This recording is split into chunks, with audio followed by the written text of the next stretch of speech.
si uu u turjumay markaan constitutional trauma ka hadlayay Nuuruddin oo yiri rasuulka xubinka wuxuu yiri dastuur waalan baynu haysanaa sida uma oran waxa laga yaabaa turjumista qofba si inuu u yaqaan af Soomaaliga laakiin marjaca marka dastuurkii la sameeynayo maxaa ay yahay dareenka jiray waqtiga dadku maxay ka soo doogeen duruufihii inagu xeernaa maxay ahaayeen taas dastuur ka turjumaya oo kala shakigii iyo is-aamin daraantii iyo dagaalkii bulsho ama madaniga ahaa ee dhacay waqtiga lagu qaatay in dastuurka ku meel gaadhka ee aynu hadda haysanaa uu kan yahay hase ahaatee markaad guda gasho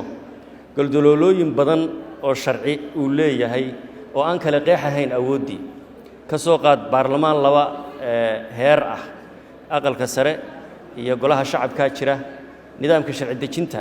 ay isugu gudbinayaan suu yahay waa doodii bilowgiiba bilaabantay awoodaha aqalka sare uu leeyahay maxay yihiin hadday tahay sharcigii doorashada qodobka 47 wuxuu gaar uga hadlayaa golaha shacabka diyaarinayuu leeyahay nidaamka sharci dejinta marka la eegana labadiiba shuruucdii inay isu gudbiyaan ayaa qodobada kale ee sharci dejinta tilmaamaya ay ka hadlayaan miisaaniyadii iyo budgetkii ka soo qaad sanadka ma golaha shacabku baa ansixinaya aqalka sare door intee leeg buu ku leeyahay marka aqalka sare waa run waxaanu nidhi wuxuu matalayaa dawladda xubnaha ka dawladda federaalka kii isku xidhayay ee matalayay ee guud weeye laakiin awoodihiisi haddayna mucayin ahaynayna caddayn maxaynu 54 xildhibaan u samaynaynaa oo miisaaniyad iyo kharash ku baxayo mise u baahannahay in la kala qeexo awoodda siday u kala leeyihiin isugu gudbineen mise labada aqalba waa isku darnaayo hal aqaloo weyn oo 329 xildhibaan ka kooban ayaynu samaynaa marka murankaasi wuu la kowsaday markii aqalka sare la dhisay waa ogeedeen sanad iyo dheeraad labada gurime wada shaqaynin mar dambe gentleman's agreement bay gaadheen haddana dib sidee isugu imaatinkoodu uu yahay waxay la tahay waxyaabahaasi goldololooyinka dastuurka ku jira weeyaan arrinta kale waa hay'adahan aynu ku buuxinay aynu ku tisnay dastuurka maxkamaddii sare aynu nidhi waa dhisnay maxkamad dastuuri aynu haddana nidhi hal la sameeyo hay-ado kale oo ilaa 10 iyo dhowr commission oo madax bannaan miisaaniyadahoodii miyaynu haynaa awoodihii uu lahaa dawladda heer goboleed maxay yihiin dawladda dhexe maxay tahay federaalka waxa laga yaabaa wadamo badan waa dawlad awood badan nidaamka federaalkii sidaa ma u qeexan yahay sidee bay tahay inaynu uga sii hana qaadno oo aanu halkan ugu gudubno qodobada wax ka beddelka ku saabsan dastuurka oo tii ugu dambeysay murankeeda aynu goobjoog ahayn dhowaan doodeeda oo ahayd qodobka 136 dadka qaarkii qabaan dastuurku wuu dhacay ku doodayeen kuwa kalena maya wax ka beddelka dastuurku qodobkaasi ka hadlaya oo haddii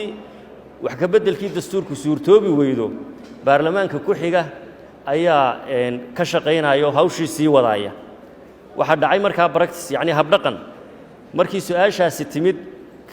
la talintii sharciga ee jirtay iyo hogaankii iyo baarlamaankiiba ay u arkeen hab in lagu saxo dood iyo aragti dastuur ama sharci qof kale oo sharci yaqaan inuu ka yeelan karo maalmaha anaga waa ka doodnay ilaa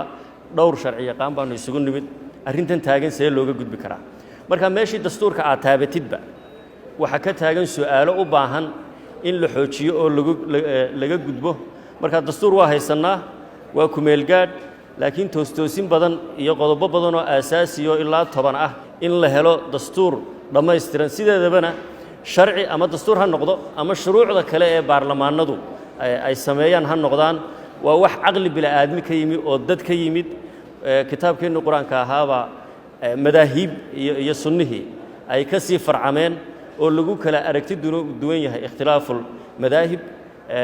innagiiba kale fikir duwan maslaxad bay noqotay dastuurkuna markaasaas oo kale mar walba bulshada hanaqaadkeedu la jaan qaadaa shuruucda kale bulshada hanaqaadkeedu la shaar qaataa waxaan mar kale ku celinayaa sharcigii jinsiyadda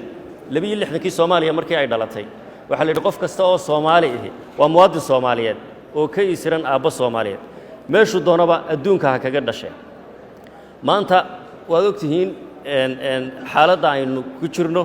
dadka badankiisa qurbaha tagay waxay haystaan sharciyo kale xaq bay u leeyihiin waa muwaadin Soomaaliyeed gabadhii Soomaaliyeed iyadana caruur leh aabba aan Soomaali ahayn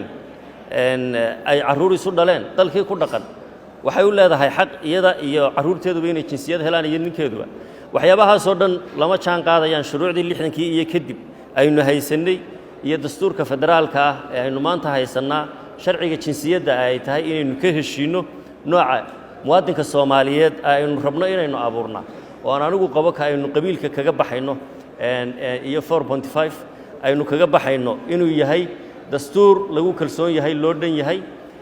ka jawaabaya baahiyaha isdiidan ee kala duwan xuquuqdii dadka laga tirada badan yahay sugaya xuquuqdii inta xoogga isbiday ay iska dhex arkayaan dawladii iska arkayaan goboleedyadu dawladii dhexe iska arkayso lagaga baxayo duopoliga oo Axmed Ismaaciil Samatarna ka qayliyay taa ku dhadeenu ka baxna soo ma baahnin marka intaasan ku soo ururin la xagga dastuurka dhinaca amniga waa run amniga shirkii London Cabdiraxmaan Cayntana aad buu uga shaqeynayay waa la isla qaatay ka hor waa tii National Security Architecture ama council la sameeyay golaha amniga qaranka oo arrimaha isku dhafka ciidamada kala guurka iyo ciidan isku dhafano Soomaaliyeed sidii loo sameyn lahaa wax badanna waa ka qayb qabsoomeen xaggii qorshaha waxna waa u dhiman yihiin ilaa hadda in laga shaqeeyo oo horumar laga sameeyo waxay la tahay waxay qayb ka tahay hawlaha waaweyn ee inoo yaal laakiin xoogaa aasaas ciidan iyo qaybihii sektarada ee ciidamadu ay degi lahaayeen iyo qaab dhismeedkii guud ee ciidanka iyadana waa inoo samaysan yahay waxaan filayaa Cabdi Saciid iyo General Bashir Goobe iyo inay qayb weyn oo amniga ah kaga hadli doonaan iyadoo faahfaahsan shirkii London waxyaabaha aynu ku qaadanay dhinaca amniga ahaa aniga aragtidayda qaab dhismeedkii iyo frameworkii loo baahnaa waa jira transition balankii oo qabyo ah laakiin dhammaystiran habkeebu u dhacaya isaguna waa jira ciidanka intii ciidan isku dhafan oo qaran la sameyn kara lahaa oo taagteenu ay gaadhay iyaduna waa jirtaa taa amniga markaa waxaan u daynayaa Cabdi Saciid iyo General Bashir Goobe iyo inay berito si faahfaahsan uga hadlaan dhinaca federaalka iyo nooca federaalka inuu u baahannahay aniga xalayna waan wax ka taabtay madaxduna waa ka hadashay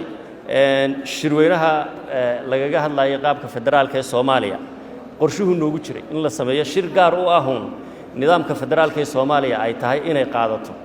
oo awoodihiina kala qeexaya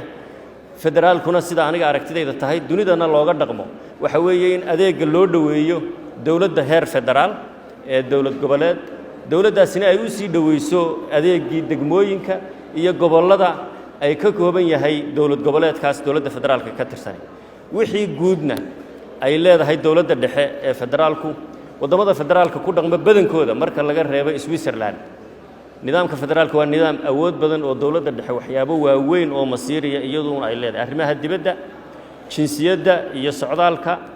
difaaca qaranka dhaqaalaha iyo currency-ga baasaboorka iyo waxyaabaha residual power-ka awoodaha soo hadha badankooda marka lagu daro concurrent powers awoodaha ay wadaagaan dawladda dhexe federaalka iyo dawladda heer dawlad goboleed ee federaalka maxaa markaa soo hadhaya awoodo dawladda federaalka wadamo badan markaad eegtid loo qeybiyo heer dawlad goboleed oo ah adeegii bulshadu inuu aad ugu dhow yahay muwaadinkii Soomaaliyeed ama dalka muwaadinka nidaamka dawladda federaalka ka tirsan arrimaha doorashooyinka hal qof iyo hal cod sida loo suurtageliyaa shaqo fara badan bay runtii u baahan tahay shaqadaasna mar labaad iyadoo inuu gacmaha isqabsano oo kalsooni ay jirto oo la isku kalsoon yahay baa lagaga bixi karaa sharci doorasho oo hufan nidaamka xisbiyada badan oo lagu kalsoon yahay oo xisbigu qaab dhismeed leeyahay matalaad bulsho oo dalkoo dhan ah leeyahay ee aanu ahayn sidii 60kii ahaan jiri jirtay ama waqtiyada qaar haddaba jirta xisbigu inaanu nin iyo xaaskii intay saaka soo toosaan marwadiisii inay xisbi furtaan ay ku dhawaaqaan oo yiraahdaan xisbi siyaasadeedkayagii waa ka 100 xisbi ku dhawaad 60meeyadii baynu waxay taraan xogogaal u ahayn oo dadku fatiig ka qaadeen oo ay karheen waxaynu u baahannahay xisbiyo aaraa iyo afkaar ka turjumaya dadku inay isugu bahoobi karaan fikir ay wadaagaan ay heri karaan meel ay siyaasadda ka soo galaan dadka afkaarta aaminsan in loo baahan yahay islaamkii la meel mariyo political islam in laga hadlo waa inay nidaam xisbiyo nabadeed ay ku tartami karaan kuna heli karaan wixii ay rabaan inay ka turjumaan doorashadu waxa kale u baahan tahay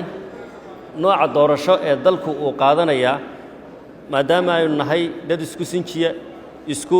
midaba isku fikra isku af ah waxaan jeedaa fikra ma aha wadaaga waxyaabo badan oo ina mideeya ay jiraan nidaamka doorasho waa inuu ahaadaa mid dhaqankeena Soomaaliyeed iyo Soomaalinimada ka turjumaya dadka afkaarta gaarka ah leh iyo dadka laga tirada badan yahayna ay leeyihiin matalaad maxay ku helayaan anu waxaan isleeyahay qabaana marka nidaamyada xisbiyada ee kala duwan iyo doorashada aan u fiirsaday habka PR systemku inuu yahay mid xal keeni karaya oo xisbigii laga awood badnaana uu matalaad golihii shacabka ku helayo xisbigii muruqa weynaana uu matalaad isaguna ku helayo xisbiyaduna mar dhow iskaashan karaan ta kale ma waxaynu ahaanaynaa habkan madaxweynaha iyo ra'iisul wasaaraha awoodahoodii kalena cad yihiin haddana isku murgan yihiin oo mid walibana aanu tallaabo qaadi karin ka kale la tashigiisa la'aantii madaxweynihii hadday garsoor tahayna hay'adda garsoorkun talo uga imanayso hadday fulin tahayna golaha wasiirada talo uga imanayso haddii ay tahay arrimo kale oo masiiriyo gaadhayna ay tahay baarlamaankii sidoo kale inay uga timaado marka xataa haddii aynu qaadanayno habkan hybrid systemka ee dawladnimada isku dhafan ee baarlamaanigana ah dhinacna madaxtooyada ka ah waxay u baahan tahay in aad loo sii kala qalo oo la kala hufo mise waxaynu u baahannahay madaxweyne astaan midnimo uun leh oo ra'iisul wasaaraha iyo baarlamaanku ay xoog badan yihiin awoodda badankeedana leeyihiin mise si aynu uga baxno muranka daba dheeraada mararka qaar ee ra'iisul wasaariye madaxweyne qoorta iskula jira waxaynu qaadanaa nidaam madaxtooyo oo ku xigeenna leh taasina waa arrin kale oo u baahan in wareegga dambe ee doorashooyinka waxaan jeedaa teeramka dambe ee nagu soo socda markaynu ilaahay idamkiisa doorashada hadda ka baxno in aynu u gudubno kagana hadalno in kaga doodno nooca dawladnimada aynu qaadanayno nooca maxkamadaha aynu qaadanayno nooca booliiska federaalka iyo booliiska dawlad goboleedka ee aynu qaadanayno siday u wada shaqaynayaan inahaasan ku soo koobi lahaa waxaan rabaa inaan halkan uga faa'iideysto gabagabadii inaan uga faa'iideysto shirweynaha iyo panelkaba hadal aan hore u idhi ayaan rabaa inaan raaligelin iyo xaalba ka bixiyo oo ahaa wareegga koowaad arrintii wareegga koowaad xaal baan ka bixinayaa raaligelin baan ka bixinayaa nimankii axmed madoobe madaxweyne axmed madoobe xalay sheegay oo indhaha caddaa ha baqinina ha cabsanina wareeggii koowaad xaal baa laga bixiyey garoonku waa inoo furan yahay la soo diyaar garoobo aynuna insha allahu doorasho nabad inoogu dhacdo dalkeennu aynu kaga baxno inaynu u noqonno isqabqabsi iyo muran aynu kaga baxno aynu u diyaar garoobina waa mahadsantihiin wasalaamu calaykum waraxmatullahi wabarakatu